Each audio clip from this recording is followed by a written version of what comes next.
Hello, book two. The bean says hi. Oh, aren't you pretty? Well, you are. Oh, are you sleepy? Hmm? Are you sleepy? Oh, hello, baby. Hello. Oh, are you a little sleepy? Oh, there you go. There you go. Anyway, welcome to your Daily Penguin. this is our tour through. You want to see your fans again? Huh? Ooh, who are they all? Ooh. They'd rather look at you for 20 minutes than listen to me. They would. They would. They like you more than they like me. Oh, oh, what's so poop? Anyway, as I was saying, this is our tour through my Penguin Classic wall. None of you really care. You'd rather watch Frida than talk about this. But we are moving through these Penguin Classics behind me, book by book, author by author, era by era, with a few lapses. That we were firmly ensconced in the beginnings of the Renaissance when all of a sudden we were herked back 30,000 years to the Epic of Gilgamesh. And I have a feeling that's going to happen again. But in the meantime, we are back to the Renaissance, and we are today looking at a book that, if it's not the greatest literary work, it's certainly not the greatest literary work of the Italian Renaissance, but it is the handbook to the Italian Renaissance, one way or another. And that is not the Book of the Courtier by Castiglione. Instead, that is The Lives of the Artists by Vasari, who... what are you doing? These are just going to be Frida videos. Just going to be Frida videos. He decided to write brief lives of the birth, the upbringing, the training, the work, and the methods of all the artists of his day and of the previous generation, all building up sort of thematically to Michelangelo. And he did this in the late 1590s. I believe the second edition came out in the late 1590s, or maybe it was late 1540s. I should get to the translator's note because I'm going to want to talk to you about that anyway. The original title of the book, the second edition came out in 1568, sorry. And the original title of the book was The Lives of the Most Excellent Painters, Sculptors, and Architects, written by Giorgio Vasari, painter and architect of Arezzo, revised and extended by the same, with their portraits, and with the addition of the lives of living artists and those who died between the years of 1550 up to 1567. That was the title of the book. So it is naturally called The Lives of the Artists. And as has been pointed out many times in the centuries since, Vasari was no great writer. He was no great shakes as a writer. He was willing to admit that himself. He was fairly workmanlike and was trying to produce a fact compendium, sort of an encyclopedia. No one expects the writing at Wikipedia to be really good. He was mainly intending this book to be useful in tracing styles and birthplaces and extant works. And as that it is really useful. It is really fascinating. But he covered everybody. He did Leonardo da Vinci. He did Michelangelo. He did Raphael. But he also did artists who were great in his day that the general public has completely forgotten. People like Cimabue, and also tons of artists who were already bordering on obscure even when he was writing about them, and are gone now, just completely gone. Their works aren't gone. You can find them in out-of-the-way monasteries up in the Italian North Country, but they'll barely be mentioned in art textbooks, even specific to the period. And that has, for centuries, presented editors with a choice. And most of them have taken the wrong choice.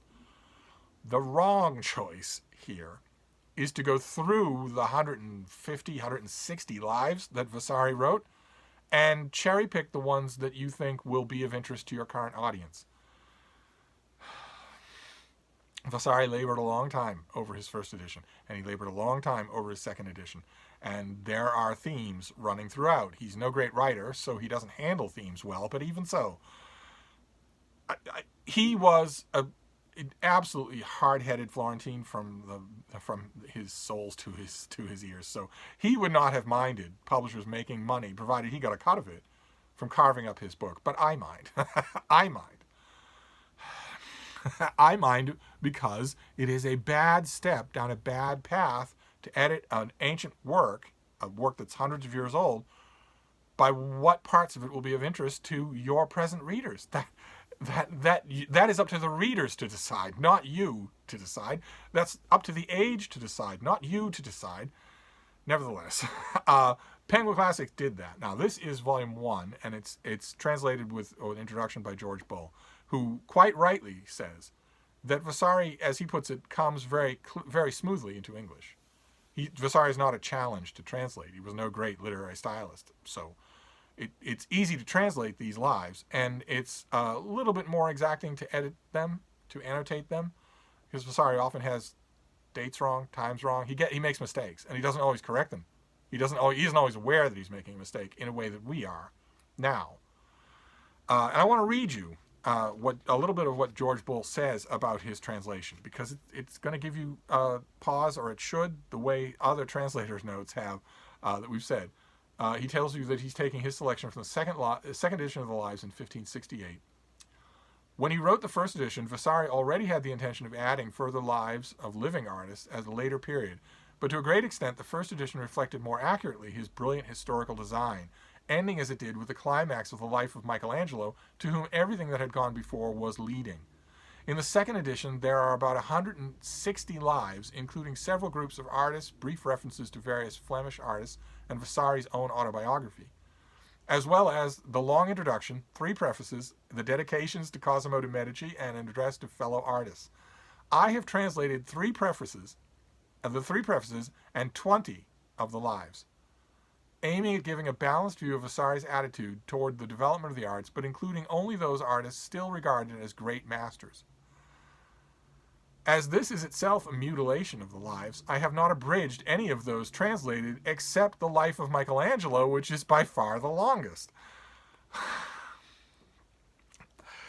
I realize that Penguin is a commercial house, and they're making these things largely for schools. And there is a volume 2 that reflects Vasari's later editions and his later vision of his own work. But volume 2 only has, if I remember correctly, I don't think I have volume 2, but if I remember correctly, it has certainly no more than another 20 lives, maybe even fewer than that, maybe 15 or so. And that means what? That means a maximum of 40 lives out of 160. That is unacceptable. That is totally unacceptable, especially when the translator himself is talking about Vasari's artistic design. Now, the translation here is fine, and you will doubtless be of the same demographic that the editors at Penguin, this was made, I think, 40 years ago, 50 years ago, were aiming at. And that is a demographic that will recognize Michelangelo and Leonardo, but won't recognize half the other names, more than the other names. That's still no excuse. And certainly there isn't any excuse conceivable to abridge the one life of the one artist in here that everybody knows. Abridge, I just don't like that word connected with anything that has any kind of literary reputation, that's cast any kind of literary shadow. I don't want the word abridge connected with such works. And here it is in a rather violent manner, because even if you take this together with volume 2 in the Penguin, you're still only getting a tiny fraction of what Vasari wrote. Now, you might say, well, that was conscientious on the part of the editors because the bulk of what Vasari wrote is of no conceivable interest to anyone. Okay, all right, well, you might be right about that. You might be wrong about that. I much prefer reading unabridged classics of any kind.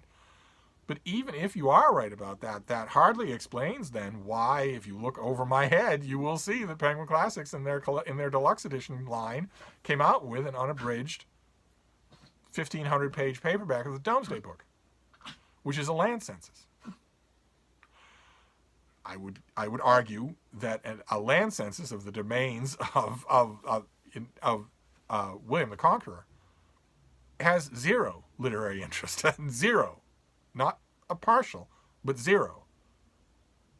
Lives of the Artist certainly has more than zero. And yet, Penguin has not done it.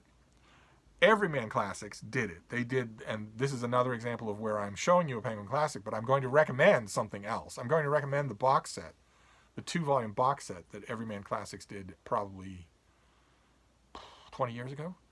It's a beautiful thing. It's Everyman Classics. You might know them anyway. They have the sewn bindings, the naked hardcovers, the built-in bookmark. These were in a box, a cardboard box, and it was all of Vasari. It was the whole of the work.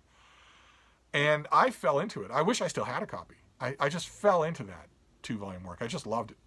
Learning about all these people, even skeletally. And contrary to what Vasari's own estimation of his literary ability was, and contrary to the estimate of his ability that a lot of other people have given, Bull quotes some of those people in his introduction, and he echoes their estimates of Vasari's literary ability, obviously, because he's willing not only to edit the crap out of all the things he includes, but to edit even the ones he does include, to edit the life of Michelangelo. Even so, Vasari can turn a phrase from time to time, and he has sometimes a good ear for a story. Reading the unabridged is incredibly interesting, I think. And I wish that the Penguin Classic edition of Vasari was a 2-volume of that Everyman edition by the translator's name is escaping me. It's an odd name. I think it is Do and Duh. De and De Duvere or something like that. Well, anyway, one way or another, that edition. I'm not sure that the English language translation there was better than Bull. I think Bull is really good, but one way or another, that's the version that you want. If your Penguin Classics, and my ideal version of Penguin Classics is immortalizing these things, the best editions of these things. And when I think about that, I automatically think of that Everyman Library volume. I don't know why I got rid of my set, but I know I don't have it. Haven't had it in a long time. But it's the one that I recommend, unless you just want the famous artist, which has been the way that people have pillaged this work, just like they pillaged the parallel lives of Plutarch. Just give you the famous lives. I would argue that maybe once upon a time that might have been excusable, but now that we have Wikipedia, now that we have the internet, there's no reason to read the work if that's what you're doing. If you're just quarrying it for details about one or two people, then just get those one or two details from elsewhere and don't bother with this book. I want you to bother with the book, but I want you to read the whole thing. And Penguin doesn't make the whole thing, not even close. So your Penguin Classic today is a recommendation in that George Bull does a really good job, but it's also a detour. I would detour you if you're really interested in this author and his book, and you should be, because it was a massive undertaking. I would go elsewhere. I would go to if you can't read it in the original, and good luck finding an unabridged 1-volume original. I would go to the Everyman Library. That is a really good one to get. And it's not the first Everyman Library that I've recommended in this Penguin tour, has it? Maybe I should do an Everyman Library tour next year. Wouldn't that be great if I had them all? But anyway, that is your Penguin Classic for today. But I want to warn you ahead of time for chronological whiplash, because we may be veering off our Renaissance path a little bit this week before we get back on track. I don't know for sure, but I'm going to look at the bookcase and see. The concern was raised at me that Boethius, the Consolation of Philosophy, seems to have been skipped. It doesn't seem to have happened. And a couple of you have mentioned other books that seem to have been skipped that shouldn't be. I will look into it. I wasn't really planning on planning this, but I will try to see what's going on there. And maybe I'm going to want to group these things together anyway, right? Part of the reason why I'm doing this is to reorganize those shelves. So I might as well dig in and see. So I will do a little bit of looking, a little bit of organizing, but only for this first bookcase. After this, I'm looking forward to just bouncing everywhere. So we may be going backwards in time tomorrow, but if so, I will warn you then as well. So I will wrap this up for now, but I'll see you soon. Thank you, BookTube.